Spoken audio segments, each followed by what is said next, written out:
ఎన్టీఆర్ జిల్లా విస్తన్నపేట మండలం చండ్రుపట్ల తాండాలో నాటుసారా స్థావరాలపై ఎక్సైజ్ అధికారులు దాడులు నిర్వహించారు. భూమిలో నిల్వ చేసిన 20 డ్రమ్ముల్లోని 2000 లీటర్ల బెల్లం బొట్టను ధ్వంసం చేశారు పోలీసులు. రాష్ట్ర ప్రభుత్వం నాటుసారా తయారీ విక్రయాలపై ఉక్కుపాదం మోపుతోంది. ఎవరైనా చట్ట వ్యతిరేక కార్యకలాపాలకు పాల్పడితే కఠిన చర్యలు తప్పవని సీఐ శ్రీనివాస్ హెచ్చరించారు.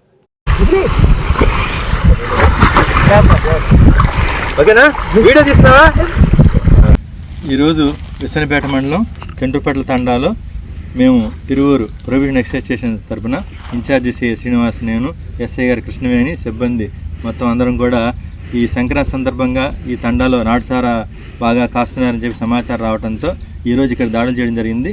సుమారుగా 20 పైగా డ్రమ్ములు, అలాగే 2000 లీటర్ల పైగా బెల్లం ఓటని మేము నాటుసారా తయారు చేయడానికి సిద్ధంగా ఉన్నటువంటి బెల్లం ఓటని ధ్వంసం చేయడం జరిగింది. ఈ డ్రమ్ములు భూమి లోపల దాదాపుగా ఒక 2 అడుగుల లోపల పాతిపెట్టి పైగా మళ్ళీ పైన మట్టి చిన్న చిన్న మూటలు కట్టి పెట్టడం జరిగింది. ఆ మూటల మీద మనం స్పైక్తో కనుక గుచ్చితే అది అక్కడ డ్రమ్ ఉందనే విషయం మనకి తెలియదు అనమాట. అందుకని ఇటువంటి టెక్నాలజీతో సహా వీళ్ళు ఇక్కడ నాటుసారాన్ని తయారు చేయడం జరుగుతుంది. అందుకని మేము భూమి నుంచి వీటిని తీయడానికి ఇబ్బందిగా ఉండి జేసీబీని కూడా పిలిపించడం జరిగింది.